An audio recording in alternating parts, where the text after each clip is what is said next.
শান্তি। 17/7/2024 প্রাতঃমুরলি। ওম শান্তি। বাপদাদা মধুবন। মিষ্টি বাচ্চারা, শরীরকে না দেখে আত্মাকে দেখো। নিজেকে আত্মা নিশ্চয় করে আত্মার সঙ্গে কথা বলো। এই অবস্থাকে মজবুত করতে হবে। এটাই হলো অত্যন্ত উঁচু লক্ষ্য। বাবা কি বলছেন? মিষ্টি বাচ্চারা, শরীরকে না দেখে আত্মাকে দেখো। নিজেকে আত্মা নিশ্চয় করে আত্মার সঙ্গে কথা বলো। এই অবস্থাকে মজবুত করতে হবে।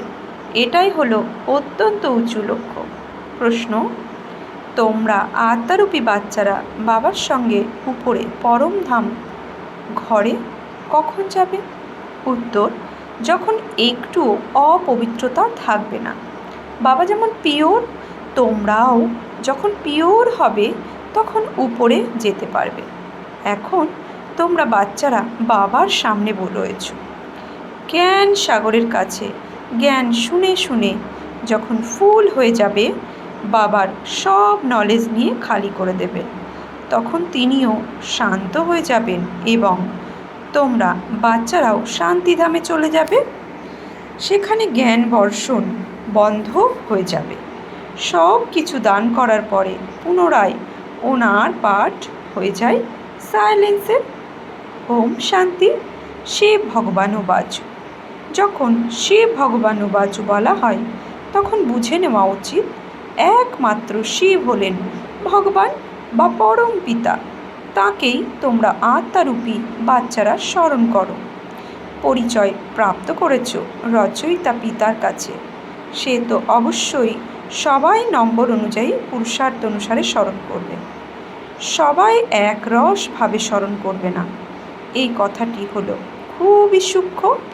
নিজেকে আত্মা নিশ্চয় করে অন্যদেরও আত্মা ভেবে চলা। এই অবস্থাতে মজবুত হতে সময় লাগে। মানুষ তো কিছুই জানে না। না জানা দরুন সর্বব্যাপী বলে দিয়েছে। বাবা বারবার আমাদের পাক্কা করাচ্ছে যে ভগবান সর্বব্যাপী নয়। তো বারবার আমাদের সর্বব্যাপী বলাটাও ভগবানের ওপর গ্লানি করা। তাই বাবা বলছেন যে এসব না জেনে আমাকে সর্বব্যাপী বলে দিয়েছে। যেরকম তোমরা বাচ্চারা নিজেকে আত্মা মনে করে বাবাকে স্মরণ করো, তেমন করে অন্য কেউ স্মরণ করতে পারবে না। কোনো আত্মার বাবার সঙ্গে যোগ নেই। এই সব কথা হলো অত্যন্ত গুহ্য সূক্ষ্ম। নিজেকে আত্মা মনে করে বাবাকে স্মরণ করতে হবে। বলাও হয় যে আমরা আত্মারা হলাম ভাই ভাই, তাই অন্যকে আত্মাকেই দেখা উচিত।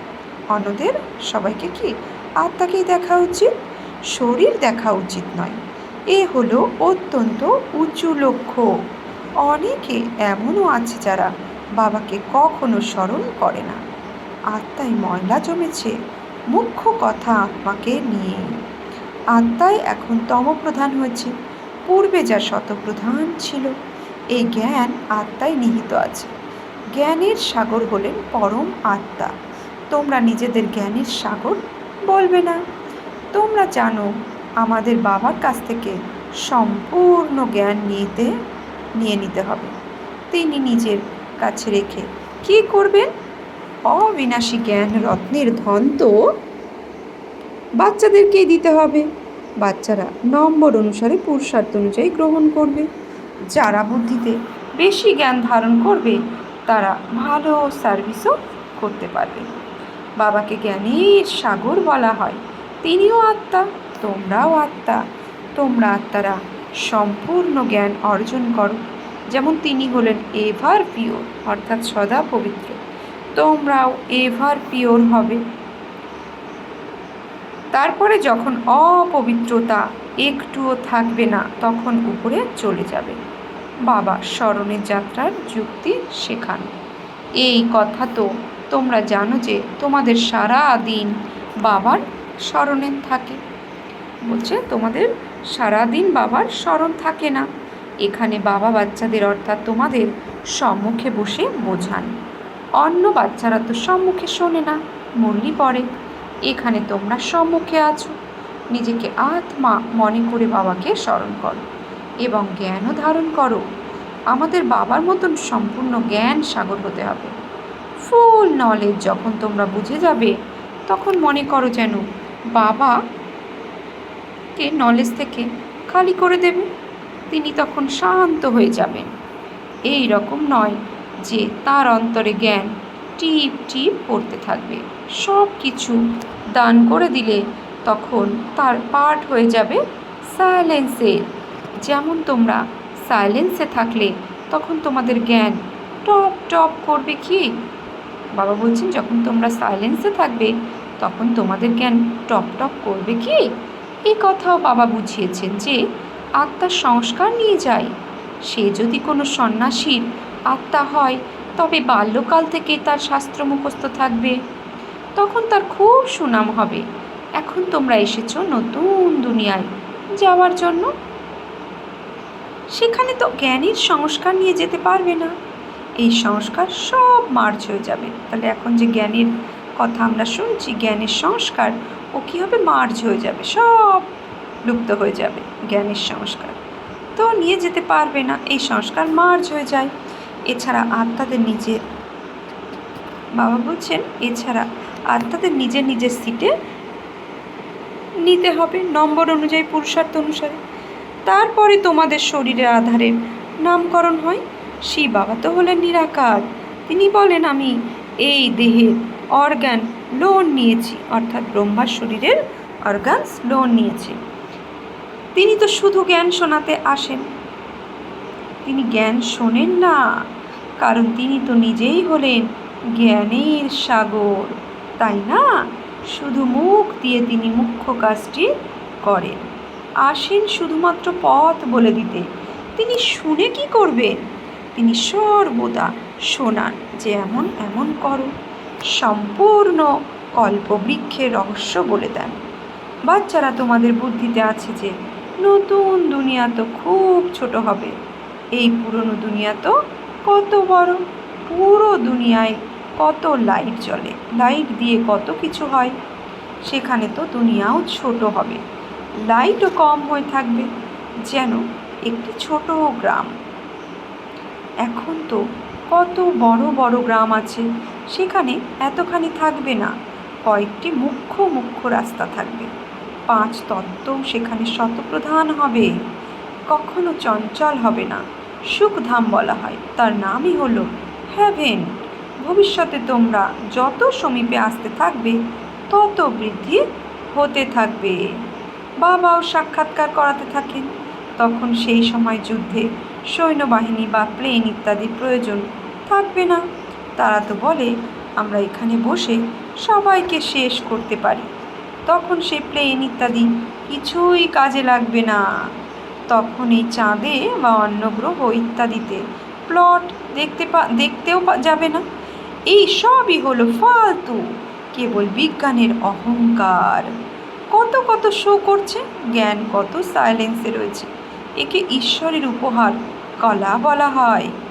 জ্ঞান কত সাইলেন্সে রয়েছে, জ্ঞানে কত সাইলেন্স রয়েছে। তো এই সাইলেন্স হচ্ছে, বলছে, ঈশ্বরের উপহার বলা হয়।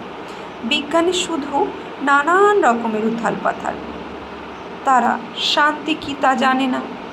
তোমরা বুঝেছ যে বিশ্বে শান্তি তো নতুন দুনিয়া ছিল, সেটা হলো সুখধাম। এখন তো দুঃখ অশান্তি, এই কথাও বোঝাতে হবে।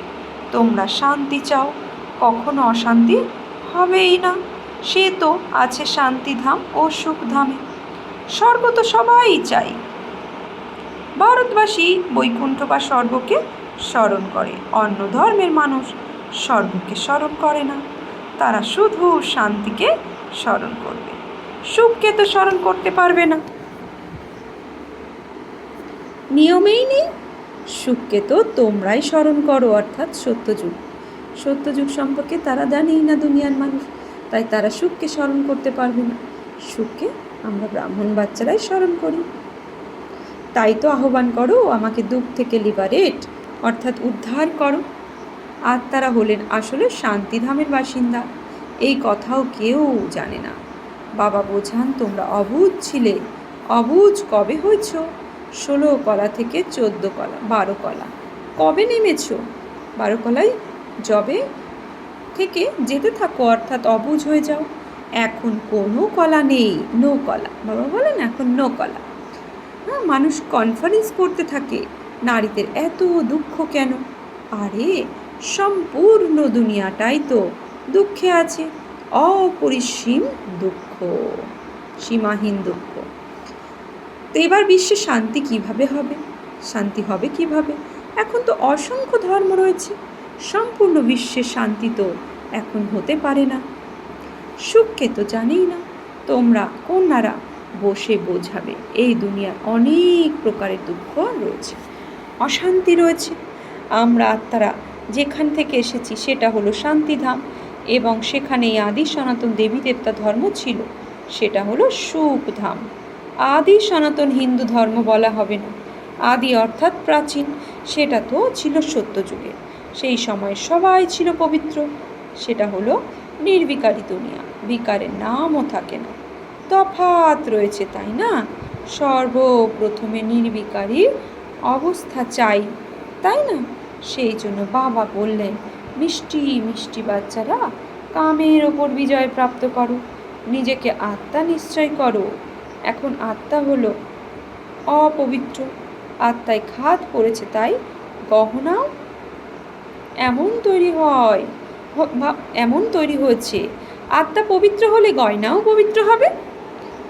স্বর্গকে ভাইসলেস ওয়ার্ল্ড অর্থাৎ নির্বিকারী দুনিয়া বলা হয়। বট বৃক্ষের দৃষ্টান্ত তোমরা দিতে পারো শিবপুরে। কালকেও বাবা মল্লিতে বলেছে যে শিবপুরে বোটানিক্যাল শিবপুরে যে গার্ডেন আছে, অর্থাৎ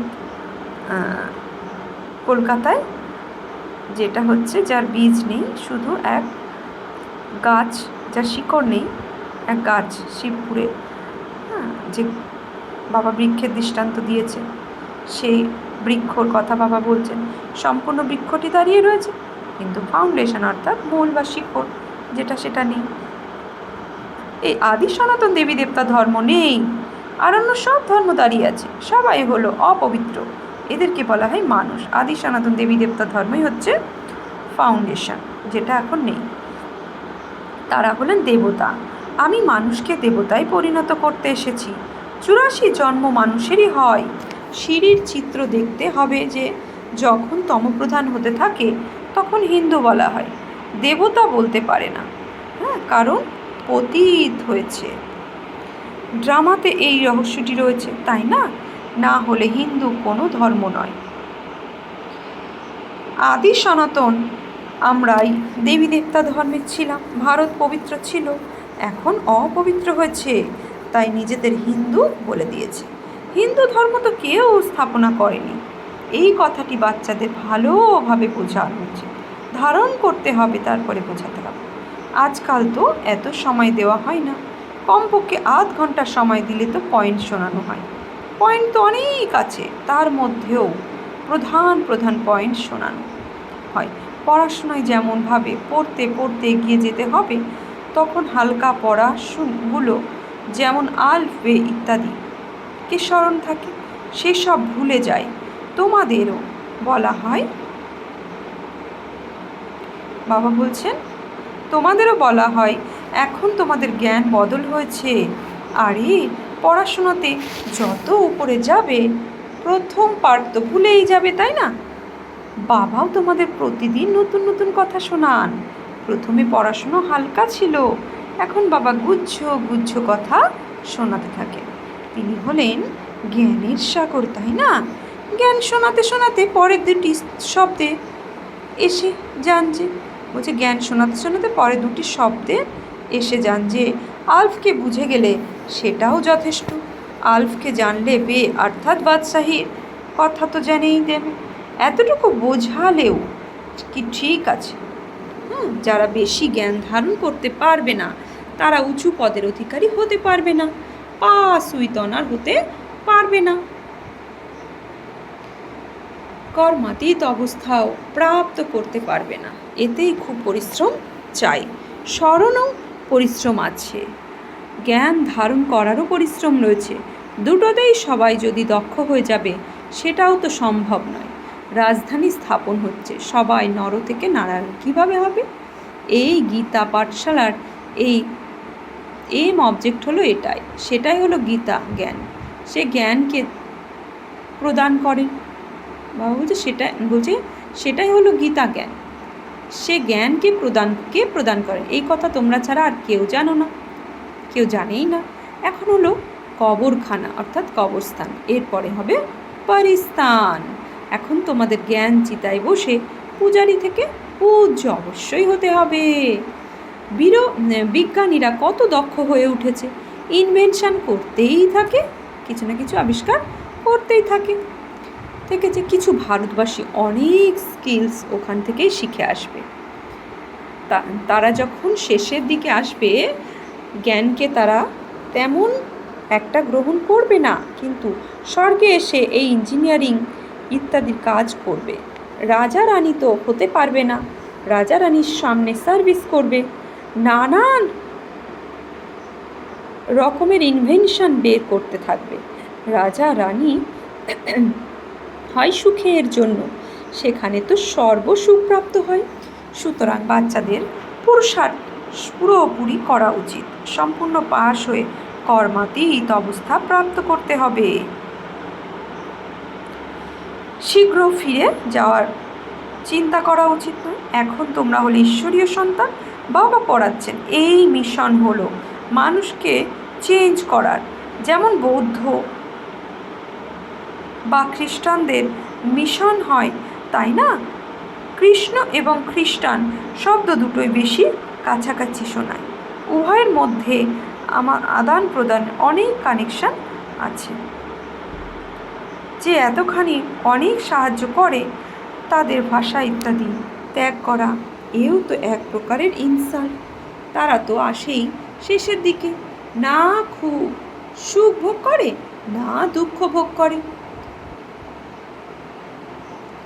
সব ইনভেনশন ভাড়ায় করে এখানে, যদিও না সব ইনভেনশন তারাই করে এখানে, যদিও তারা চেষ্টা করে, কিন্তু অ্যাকুরেট তৈরি করতে পারবে না। বিদেশের জিনিস বেশিরভাগ ক্ষেত্রেই ভালো হয়ে থাকে, তারা সততার সাথে তৈরি করে। এখানে অনেস্টির সাথে তৈরি হয়, এখানে কি অনেস্টি নেই, তো এখানে হলো অপরিশ্রম, ওই জন্য দুঃখ। সকলের দুঃখ দূর করতে পারে না একমাত্র পরমপিতা পরমাত্মা শিব বাবা, তিনি ছাড়া অন্য কোনো মানুষের সামর্থ্য নেই। যতই কনফারেন্স সম্মেলন ইত্যাদি করা হোক, বিশ্বে শান্তি হোক, কিন্তু ধাক্কা খেতেই থাকে। শুধু মাতাদের দুঃখের কথা নয়, এখানে তো অনেক প্রকারের দুঃখ আছে। সম্পূর্ণ দুনিয়ায় ঝগড়াঝাটি, লড়াই ইত্যাদি সব করতে থাকে, পয়সার কথাই মারামারি করে। সেখানে তো দুঃখেরও কথা নেই, এই সব হিসাব করা উচিত। লড়াই তখন আরম্ভ হয়ে যেতে পারে। ভারতে যবে থেকে রাবণের আগমন হয়, তখন প্রথমে ঘরে ঘরে লড়াই শুরু হয়। বাবা কি বলছেন? ভারতে যবে থেকে রাবণের আগমন হয়, তখন থেকে ঘরে ঘরে লড়াই শুরু হয়। একে অপরকে থেকে আলাদা হতে থাকে, নিজেদের মধ্যে লড়াই করে মরে, তারপরে বাইরের মানুষেরা আসে। প্রথমে ব্রিটিশ সরকার ছিল না, পরে তারা এসে টাকা কড়ি লোভ দিয়ে নিজেরা রাজত্ব করে গেছে। কত তফাৎ হয়ে গেছে, রাত দিনের তফাৎ। নতুন কেউ তো কিছুই বুঝবে না, নতুন নলেজ কি না, যা পরে প্রায় লুপ্ত হয়ে যায়।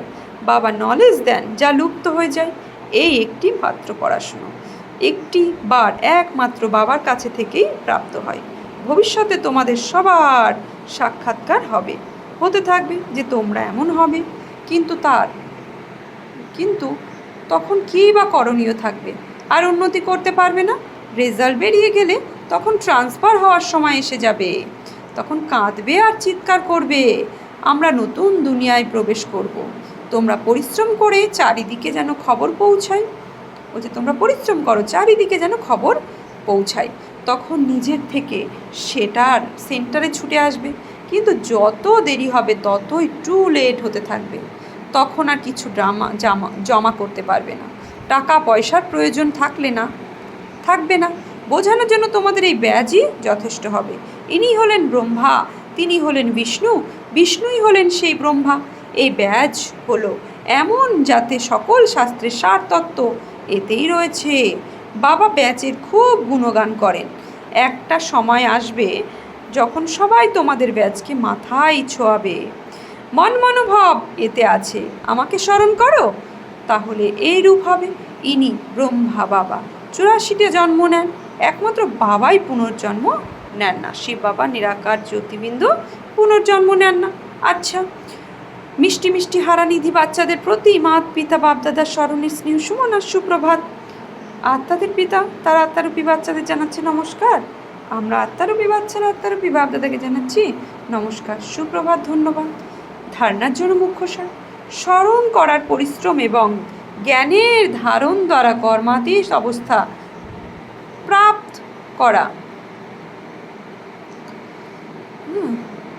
বাবা বলছে জ্ঞানের ধারণের দ্বারা কর্মাতীত অবস্থা প্রাপ্ত করার পুরুষার্থ করতে হবে। জ্ঞান সাগরের সম্পূর্ণ নলেজ নিজের মধ্যে ধারণ করতে হবে। আত্মায় যে খাদ পড়েছে সেসব দূর করে সম্পূর্ণ ভাইসলেস হতে হবে। একটু অপবিত্রতার অংশও যেন না থাকে। আমরা আত্মারা হলাম ভাই ভাই, এই অভ্যাস করতে হবে। বরদান, সময় আর সংকল্পরূপী খাজানার ওপর অ্যাটেনশান দিয়ে জমার খাতা বৃদ্ধি করে পদ্মা পদমপতি ভব। সময় আর সংকল্পরূপী খাজানার ওপর অ্যাটেনশান দিয়ে জমার খাতা বৃদ্ধি করে পদ্মা পদমপতি ভব।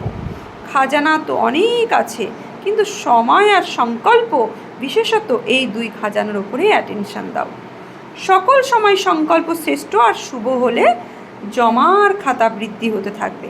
এই সময় এক জমা করলে তো পদম প্রাপ্ত হবে, হিসেব রয়েছে। এ হলো এক এককে পদম গুণ করে দেওয়ার ব্যাংক। সেই জন্য যা কিছু হোক, যদি কিছু ত্যাগ করতে হয়, তপস্যা করতে হয়, নির্মাণ করতে হয়, যা কিছু হোক না কেন, এই দুটি বিষয়ের ওপরই অ্যাটেনশান থাকলে পদ্মা পদমপতি হয়ে যাবে। স্লোগান, মনোবলের দ্বারা সেবা করো তো তার প্রালোভ অনেক অনেক গুণ বেশি প্রাপ্ত হবে। মনোবলের দ্বারা সেবা করো তো তার প্রালোভ অনেক অনেক গুণ বেশি প্রাপ্ত হবে। আজকে সমান কি নেব আমি পদ্মা পদমপতি ভগবান আত্মা। ওম শান্তি।